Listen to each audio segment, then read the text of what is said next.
Hello students, स्वागत है आपका यूट्यूब चैनल एलेक्स गुरु पर। नेटवर्क एनालिसिस और सर्किट थ्योरी के वीडियो लेक्चर सीरीज में आज मैं आपके सामने लेकर के आया हूं आरसी सर्किट के ट्रांजिएंट एनालिसिस को।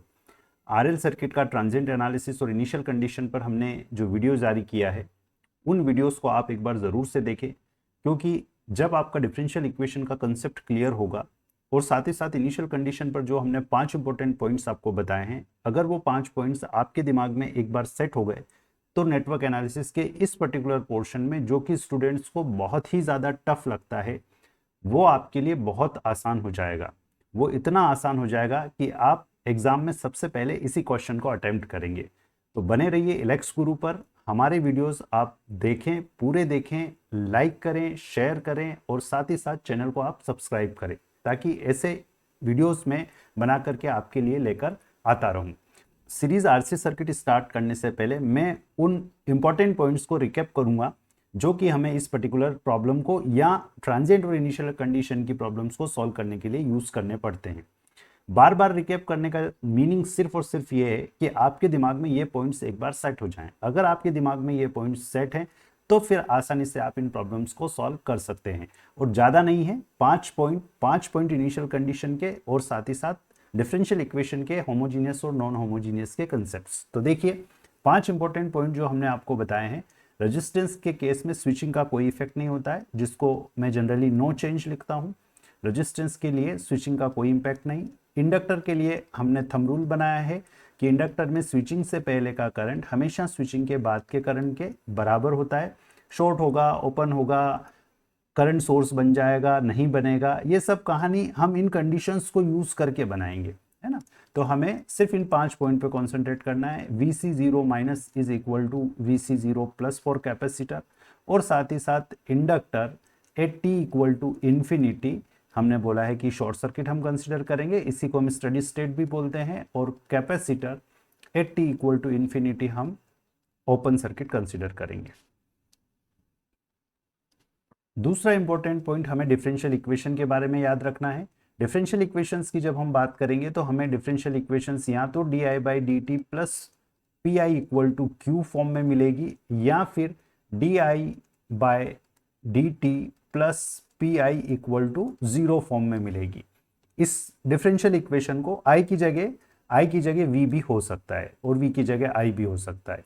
तो इस डिफरेंशियल इक्वेशन को, जिसमें ये Q है नॉट जीरो है, इसको हम नॉन होमोजीनियस डिफरेंशियल इक्वेशन कहते हैं। और नॉन होमोजीनियस डिफरेंशियल इक्वेशन का solution complementary function plus particular integral होता है। और ये डिफरेंशियल इक्वेशन हमारी होमोजीनियस डिफरेंशियल इक्वेशन होती है। इस होमोजीनियस डिफरेंशियल इक्वेशन का solution I T equal to सिर्फ कॉम्प्लीमेंट्री फंक्शन ICT होता है। जब इस सॉल्यूशन की बात होगी तो हमारा IT होता है k e to the power minus P T, क्योंकि ICT का मान ये होगा, प्लस Q अपॉन P। अगर Q कांस्टेंट है तो Q upon P particular integral मिलेगा। सिमिलरली चूंकि यहाँ Q 0 हो गया तो 0 अपॉन P 0 हो रहा है, इसलिए इसको हम कह सकते हैं k e to the power minus P T होगा। तो देखिए, ये वो दो इंपॉर्टेंट पॉइंट्स है जो आपको इनिशियल कंडीशंस की प्रॉब्लम सोल्व करने के साथ साथ, अगर आपको ट्रांजिएंट एनालिसिस की प्रॉब्लम सोल्व करना है तो आपका काम बना देगी। यहां हम अभी आरएल और आरसी सर्किट की बात कर रहे हैं, इसलिए फर्स्ट ऑर्डर डिफरेंशियल इक्वेशन की बात कर रहे हैं। और साथ ही साथ जो अप्लाइड सोर्स है वो भी हमने कांस्टेंट सोर्स माना है। स्टूडेंट्स, मोर देन 60% प्रॉब्लम्स आपकी कांस्टेंट सोर्स की ही होती है, और आरएल और आरसी सर्किट से तो फर्स्ट ऑर्डर की ही होगी। इसलिए अभी हम बहुत ज़्यादा मैथमेटिक्स भी आपको नहीं बता रहे हैं। काम हम उतना ही करेंगे जितना हमारे लिए रिक्वायर्ड है, और धीरे धीरे करेंगे। 50% जब हम कर चुके होंगे, जब इन सब चीज़ों से हम अभ्यस्त हो चुके होंगे, तब अगर हम एक नया कंसेप्ट पढ़ेंगे तो इसी को बेस बना के हम आगे बढ़ेंगे, और जब इसको हम बेस बना के आगे बढ़ेंगे तो हमारी राह आसान हो जाएगी। तो देखिए कैसे हम नेटवर्क एनालिसिस को आपके लिए आसान बनाते हैं, और उसी आसान बनाने की कड़ी में अब हम सीरीज आरसी सर्किट की बात करते हैं। तो सीरीज आरसी सर्किट में हम एक रेजिस्टेंस और कैपेसिटर कनेक्ट करेंगे, और चूंकि ये जो प्रॉब्लम्स हैं, इन प्रॉब्लम्स में हमने आपको पिछले वीडियो लेक्चर्स में भी बताया है, स्विचेस लगे होंगे, और वो स्विचेस की सहायता से हम स्विचेस की पोजीशन की सहायता से हमें कुछ डिसाइड करना होगा कि इस पर्टिकुलर सर्किट में क्या हो रहा है। यहाँ इस पर्टिकुलर सर्किट में हमसे अगर ये कहा जाए कि आप करंट IT का मान ज्ञात कीजिए t greater than equal to 0 के लिए, तो जैसे ही आई टी की बात हो रही है t greater than equal to 0 के लिए, वैसे ही आपके दिमाग में ये सेट हो जाना चाहिए कि ये डिफरेंशियल इक्वेशन की प्रॉब्लम है। और डिफरेंशियल इक्वेशन की प्रॉब्लम है तो बिना इनिशियल कंडीशन के बारे में सोचे हम इसकी कहानी बनाना चालू करें।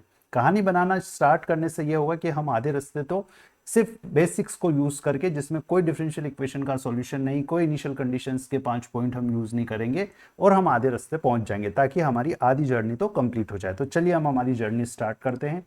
हम यहाँ पर ये क्वेश्चन में सपोज ये लिखा हुआ है कि t इज इक्वल टू 0 पर स्विच को हमने position, switch is moved to position 1, suppose ये लिखा हुआ है मूव्ड टू पोजिशन 1, मतलब पहले ना वो 1 पर था ना 2 पर था, t इक्वल टू 0 पर आपने उसको स्विच को पोजीशन 1 पर मूव किया। और अगर स्विच पोजीशन 1 पर मूव किया तो उस कंडीशन में आपको ये सर्किट मिलेगा। तो देखिए हमने कुछ भी नहीं किया, हमने जो क्वेश्चन में कहा गया, जो उसकी लैंग्वेज में लिखा हुआ था, उसी लैंग्वेज के अकॉर्डिंगली हमने हमारा सर्किट बना लिया। तो आप यहाँ कह सकते हैं एट टी इक्वल टू 0 हमें ये सर्किट मिलेगा। अब हमें क्या कहा जा रहा है, आप स्विचिंग कर लीजिए और स्विचिंग के बाद करंट निकालिए। तो करंट निकालने के लिए मैं क्या करने वाला हूँ, मैं केवीएल इक्वेशन यूज करने वाला हूँ। तो देखिए मैं केवीएल इक्वेशन बनाता हूँ, -v plus r into I T plus 1/c integration I T D T. Sir equation तो बन गई, इक्वेशन तो बन गई, लेकिन डिफ्रेंशिएशन तो दिखा ही नहीं। डिफ्रेंशिएशन नहीं दिखा तो हम लेकर के आएंगे, हम लेकर के आएंगे। लेकर के आने का मतलब ये है कि इस इक्वेशन को हम डिफ्रेंशिएट करेंगे। तो इस इक्वेशन को डिफरेंशिएट अगर हम करें तो कांस्टेंट का डिफरेंशिएशन, कुछ बेसिक फार्मूलेज याद करने पड़ेंगे। कांस्टेंट का differentiation 0 r D I T upon D T. अब डिफरेंशिएशन करना मतलब सिर्फ ऐसे लिखना है D I T upon D T. फिर इंटीग्रेशन डिफरेंशिएशन कैंसिल है, कुछ टर्म्स है जो मैं बार बार यूज करूंगा। इंटीग्रेशन डिफरेंशिएशन कैंसिल, तो यहाँ हो गया I T upon C equal to 0। अब कुछ नहीं करना है, अब आपको ये देखना है कि हमारा जो इक्वेशन बना है वो इन दोनों में से कैसा इक्वेशन मुझे दिख रहा है। तो यहाँ देखिए इधर 0 आ गया, एक D I T upon D T है और एक आई टी इंटू समथिंग है। इसका मतलब ये होमोजीनियस डिफरेंशियल इक्वेशन है। और होमोजीनियस हो जाए तो खुश हो जाओ। खुश इसलिए हो जाओ क्योंकि होमोजीनियस डिफरेंशियल इक्वेशन में सिर्फ कॉम्प्लीमेंट्री फंक्शन ही आता है, और कॉम्प्लीमेंट्री फंक्शन ही अगर आता है तो इस डिफरेंशियल इक्वेशन को अगर हम स्टैंडर्ड डिफरेंशियल इक्वेशन में सेट कर दें तो हमारी जो डिफरेंशियल इक्वेशन है वो डिफरेंशियल इक्वेशन ये हो जाएगी। हमने इस इक्वेशन को r से भाग दे दिया तो ये हमारा स्टैंडर्ड डिफरेंशियल इक्वेशन बन गया। अब इस डिफरेंशियल इक्वेशन का सॉल्यूशन देखिए, हमारा जो D I by D T plus P into I equal to 0 का सॉल्यूशन था k times E to the power minus P T. P की जगह क्या है 1 अपॉन आर सी, तो minus 1 upon R C into T. ये solution हो गया for t greater than equal to 0।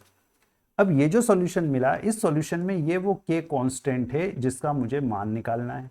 तो आप यहां तक देखिए 50% हो गया, हमारा 50% प्रॉब्लम हो गया। जैसा क्वेश्चन में कहा गया उसके अकॉर्डिंगली हमने स्विचिंग कर दी। स्विचिंग करने के बाद में केवीएल इक्वेशन बना करके स्टैंडर्ड डिफरेंशियल इक्वेशन में कन्वर्ट करके उसका जो रटा रटाया हमारे पास सॉल्यूशन है, उस सॉल्यूशन को लिख करके हमने हमारा आधा काम कर दिया। अब बचे हुए आधे काम के लिए देखिए, आप समझिए, बचे हुए आधे काम के लिए आपको इनिशियल कंडीशन की इन 5 पॉइंट्स को फिर से यूज करना है। इन 5 पॉइंट्स को यूज करते वक्त हमने आपको ये कहा था, समझाया था, हमने प्रॉब्लम्स के वीडियो भी बनाए, उनमें भी आप देखिए कि आपको किस स्टाइल से इसको अप्लाई करना है। तो हमने बराबर कहा है आपको कि आप सिर्फ ये देखिए कि जैसे ही आप इस सर्किट को देख रहे हैं, स्विचिंग से पहले ही आप इसमें रेजिस्टेंस, इंडक्टर और कैपेसिटर लगा हुआ है, तो उनके लिए वो इनिशियल कंडीशन वाली कुछ चीज़ें जो होती हैं उनको निकाल लें। कैपेसिटर के लिए स्विचिंग से पहले, कैपेसिटर के लिए स्विचिंग से पहले एक काम करते हैं, हम यहाँ पर लिख लेते हैं बिफोर स्विचिंग हम कैपेसिटर, अगर कैपेसिटर लगाए तो कैपेसिटर की बात करेंगे, इंडक्टर लगा होता है तो इंडक्टर की बात करते हैं, कैपेसिटर और दोनों लगे होंगे तो दोनों की बात करेंगे। कैपेसिटर के लिए Vc0 माइनस हम निकाल लें, क्योंकि हमें पता है कि Vc0 माइनस 0 प्लस के बराबर होगा। अब ये चूंकि कनेक्टेड नहीं था, हवा में था, हवा में नहीं था तो कोई चार्ज इसके ऊपर नहीं आ सकता, इसलिए ये 0 वोल्ट है, और 0 वोल्ट है तो यही हमें Vc0 प्लस मिलेगा। अब मैं क्या करूं, at t equal to 0 plus, इस कंडीशन को यूज करके मैं t इक्वल टू 0 प्लस पर यहाँ सर्किट बनाता हूं। तो जैसे इस 0 प्लस पर मैंने स्विच कनेक्ट किया, वोल्टेज सोर्स हमने कनेक्ट किया, तो रेजिस्टेंस के केस में नो चेंज होता है। अब ये जो पर्टिकुलर आपका कैपेसिटर है, ये कैपेसिटर ये बोलेगा कि मेरे ऊपर जो वोल्टेज है वो वोल्टेज वही रहेगा जो स्विचिंग से पहले था। स्विचिंग से पहले 0 वोल्ट था, तो स्विचिंग के बाद भी क्या होगा 0 वोल्ट, और 0 वोल्ट मतलब शॉर्ट सर्किट होता है, 0 वोल्ट मतलब शॉर्ट सर्किट होता है, तो आप इसको शॉर्ट सर्किट कर दीजिए। और जब ये कैपेसिटर शॉर्ट सर्किट है तब यहाँ जो करंट होगा उस करंट को हम क्या कहेंगे, 0 प्लस पे करंट। तो यहाँ से I 0 प्लस, अब देखिए एक लूप बन रहा है, इस लूप में एक वोल्टेज सोर्स और एक रेजिस्टेंस है, इसलिए V is equal to I R, relation से I इज इक्वल टू हो जाएगा आपका V बाई आर। तो ये वो वैल्यू आ गई t इक्वल टू 0 प्लस पर I 0 प्लस की। अब आपका ये स्टैंडर्ड प्रोसेस होगा, एक ही इक्वेशन है, एक ही कांस्टेंट निकालना है, तो हमें कुछ नहीं करना है, इस पर्टिकुलर इक्वेशन में t को 0 प्लस करना है। तो ये हो जाएगा आपका I 0 plus equal to k times e to the power minus 1 upon R C into 0, और 0 इंटू समथिंग मतलब e to the power 0, e to the power 0 1 मतलब k, और I 0 प्लस का मान अभी हमने निकाल लिया है v बाय आर। तो ये हो गया आपका v बाय आर, और अगर ये v बाय आर हो गया तो जो फाइनल सोल्यूशन मुझे चाहिए था आई टी, वो हो गया v by R E to the power minus T upon R C for T greater than equal to 0। कहानी खत्म हो गई है, कहानी खत्म सॉल्यूशन की हो गई है। लेकिन क्या हमने टाइम कांस्टेंट की बात कर ली, क्या हमने इसके कर्व की बात कर ली? तो हमने इसके कर्व की बात नहीं की है। तो देखिए हम इसका कर्व भी बना के आपको बता देते हैं। टाइम कांस्टेंट, जैसा कि मैंने मेरे प्रीवियस वीडियोस में डिस्कस किया है, टाइम कांस्टेंट किसी भी सर्किट में अगर इंक्रीजिंग टाइम की हम बात करें, रेस्पॉन्स अगर इंक्रीजिंग है तो 0 से 63.2% तक पहुंचने में, रेस्पॉन्स जब 0 से चालू हो रहा है और मैक्सिमम का 63.2% होने में जो समय ले रहा है, उस समय को हम टाइम कांस्टेंट कहते हैं। चार्जिंग अगर है तो, डिस्चार्जिंग है या डिक्रीजिंग रेस्पॉन्स अगर है तो मैक्सिमम से 63.2% कम होने में या 36.8% बचने में जो समय होगा, मतलब वो कम होते होते 36.8% जब बच जाता है, तो उस टाइम को, उस पर्टिकुलर टाइम ड्यूरेशन को हम टाइम कांस्टेंट कहते हैं। तो यहाँ पहले हम ये देखें कि ये रेस्पॉन्स इंक्रीजिंग है या डिक्रीजिंग। वैसे देखा जाए तो क्या होना चाहिए, वोल्टेज जैसे जैसे आप करंट बहेगा वैसे वैसे क्या होगा, पहले मैक्सिमम करंट बह रहा है, उसके बाद क्या होगा, आपका ये पर्टिकुलर जो सर्किट में अगर आप देखें तो इनिशियली मैक्सिमम करंट, फिर कैपेसिटर पर वोल्टेज बढ़ता जा रहा है, कैपेसिटर पर वोल्टेज बढ़ता जा रहा है, मतलब यहाँ पर डिफरेंस, इस रेजिस्टेंस पर वोल्टेज डिफरेंस क्या होता जा रहा है, कम होता जा रहा है, और वोल्टेज डिफरेंस कम होता जा रहा है, इसका मतलब करंट भी कम होने लग जाएगा। तो देखिए ये मैथमेटिकली कैसे प्रूव हो रहा है, आप यहाँ पर देखें। अब हम यहाँ पर क्या करें, एक एक्स वाई एक्सिस लेकर के और इस करंट को हम ड्रॉ करके देखें। तो जब हम एक्स वाई एक्सिस लेकर के इस करंट को ड्रॉ करते हैं तो देखिए क्या हो रहा है, एट टी इक्वल टू 0। अब यहाँ पर हम इधर तो करंट आई टी की बात कर रहे हैं, इधर हम टाइम की बात कर रहे हैं, ये 0 इंस्टेंट है। तो देखिए T equal to 0, I zero क्या हो जाएगा, हमने अभी देखा I 0 plus T equal to 0 plus पे वी बाई आर होता है, मैक्सिमम करंट मिलेगा टी इक्वल टू 0 प्लस पे, क्योंकि कैपेसिटर शॉर्ट सर्किट हो जाएगा। तो सपोज ये वो इंस्टेंट है V by R. At T equal to infinity, पिछली क्लास में मैंने ये भी बताया था कि जब आप इन प्रॉब्लम्स से डील करें तो आप ये याद रख लें, e to the power minus infinity 0, e to the power infinity और e टू द पावर 0 1, ये इंपॉर्टेंट है, इनको आप याद रखें। तो जैसे देखिए यहाँ टी इक्वल टू इन्फिनिटी मतलब बहुत देर बाद जब हम बात करेंगे तो ये e to the power minus infinity हो रहा है, इसलिए ये 0 हो जाएगा, और ये 0 हो जाएगा मतलब ये करंट मुझे टी इक्वल टू इन्फिनिटी पर क्या मिलना है, 0 मिलना है। करंट 0 क्यों मिलना है ये अब आपको आसानी से समझ में आ रहा होगा, क्योंकि यहाँ चार्ज होता जा रहा है, और टी इक्वल टू इन्फिनिटी पर जब ये पूरा चार्ज हो जाएगा तो जितना वोल्टेज सोर्स का वैल्यू है उतना ही वैल्यू जब कैपेसिटर पर आ जाएगा, तो ये करंट इधर से इधर देने की कोशिश कर रहा है, और ये ये इस पर ऐसा प्लस माइनस चार्ज हो जाएगा, तो ये इधर से डिस्चार्ज होने की कोशिश करेगा। तो दोनों में लड़ाई, दोनों बराबर है, तो कोई समझौता नहीं या कोई रिजल्ट नहीं, हम ऐसा कह सकते हैं। तो कोई करंट यहाँ पर नहीं बहेगा, और उसी कंडीशन में टी इक्वल टू इन्फिनिटी पर हम बोलते हैं कि कैपेसिटर क्या हो जाता है, ओपन सर्किट हो जाता है। तो देखिए सभी चीजें एक दूसरे से रिलेटेड है, मैथमेटिकली भी मुझे जो आंसर मिलना है वो वही मिलना है जो हमने थ्योरेटिकली डिस्कस किया है। तो ये पर्टिकुलर केस हो गया हमारा चार्जिंग का। चार्ज होने पर initially V by R, current की बात हो रही है, कैपेसिटर पर वोल्टेज एक्सपोनेंशियली इंक्रीज होगा। अभी हम कैपेसिटर से बहने वाले करंट की बात कर रहे हैं। अब इसी को हम दूसरे रूप में लें, अब इसी प्रॉब्लम को अगर हम मॉडिफाई करें, हम ये कहें कि t इक्वल टू 0 पर सपोज मैं एक नए सर्किट को बना करके, और इसी प्रॉब्लम को दूसरे तरीके से अगर आपसे पूछा जाए, सपोज आपसे ये कहा जाए कि ये स्विच पोजीशन 1 पर है काफ़ी टाइम से, और स्विच को पोजीशन 1 से पोजीशन 2 पर मूव किया है t इक्वल टू 0 पर। t इक्वल टू 0 पर आपने स्विच को पोजीशन 1 से 2 पर मूव किया है, और आपसे कहा जाए कि अब आप करंट का एक्सप्रेशन i t ज्ञात कीजिए।